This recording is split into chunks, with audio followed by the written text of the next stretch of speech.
Well, I've seen that there's plenty of traction that people have seen the build I've done for Valkyr. Valkyr is not that hard to build, I will admit, but I don't know, it's something that I guess sparked because a lot of people have liked my clip, and I think it's not that out of the ordinary of what my build is.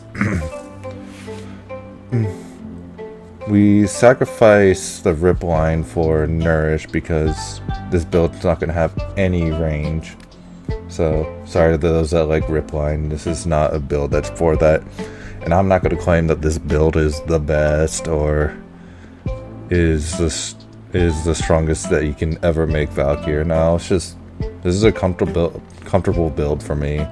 Having steel charges the main ore slot, and then we have blind rage, equilibrium, precision intensify for your hysteria, transient fortitude for extra strength, and we got arcane continuity for the claws because of how I modded it. Narrow-minded, just want the extra duration, you know, cost as little as possible.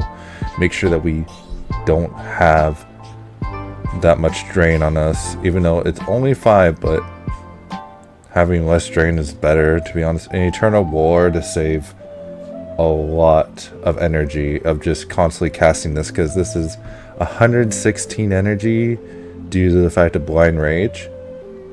But having eternal war, we could just constantly just have this up because of killing enemies.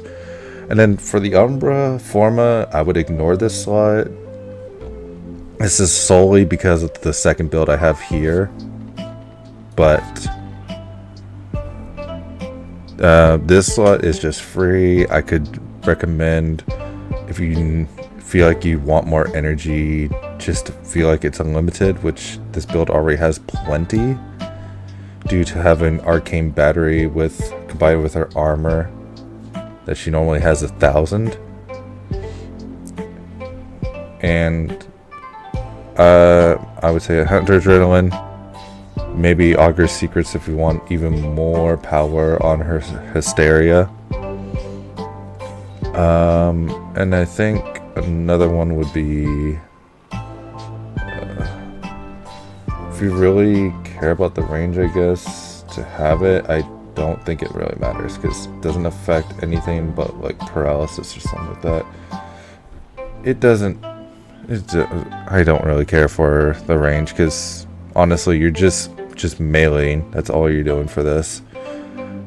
As long as you can just traverse the area, you're fine. Like if you can be fast, that's all you need to be.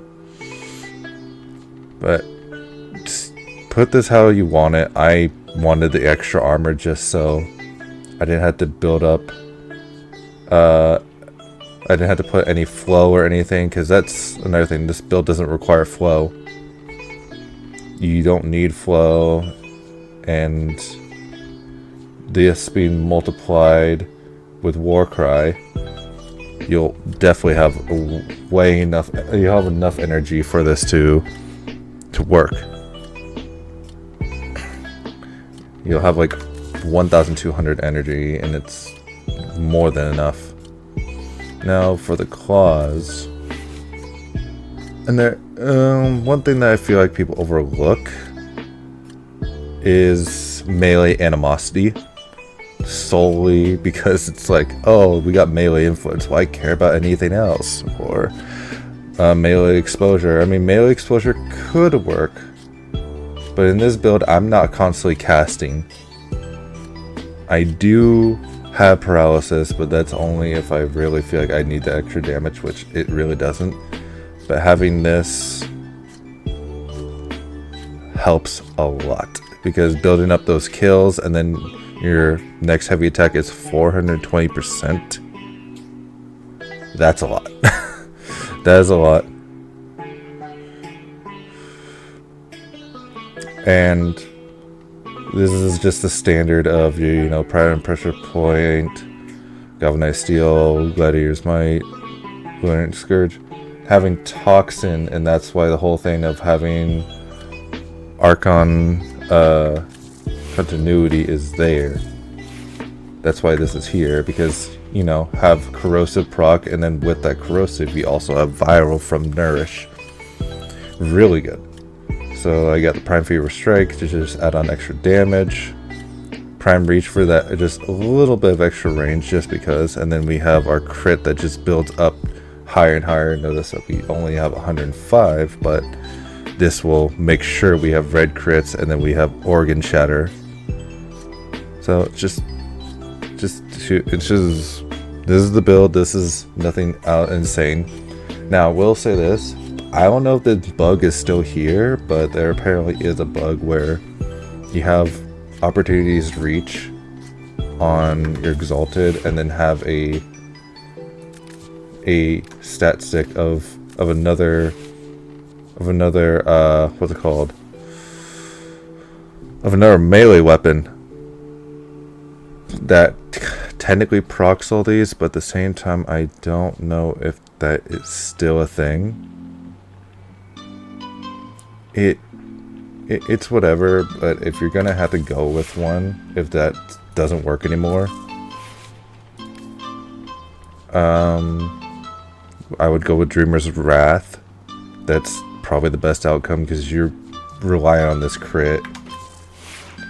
And also the Archon Shards, full Tau Forge Violet Shards. This entire build's off of crit, so I don't see why not. And you have 800 energy at the start. That's not counting when you do Warcry and Hysteria. And basically, this build, you're supposed to be just normal attacks, light attacks, and you should be fine.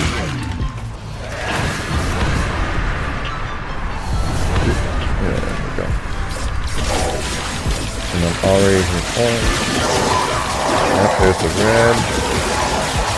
And 5 more. There we go. And you'll just have your melee animosity already built up pretty fast.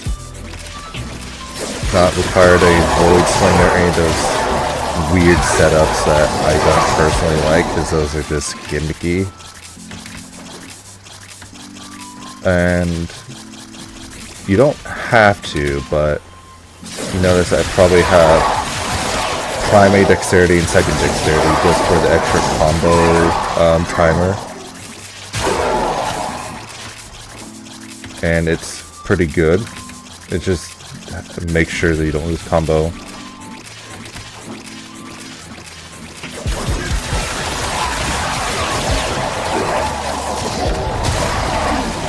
And that damage is just too good.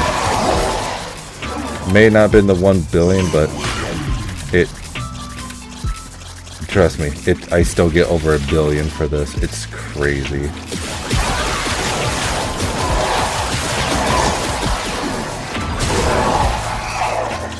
It's just too good of a build. I don't see why anyone would doubt this, but I would say this is my build and you guys should try it.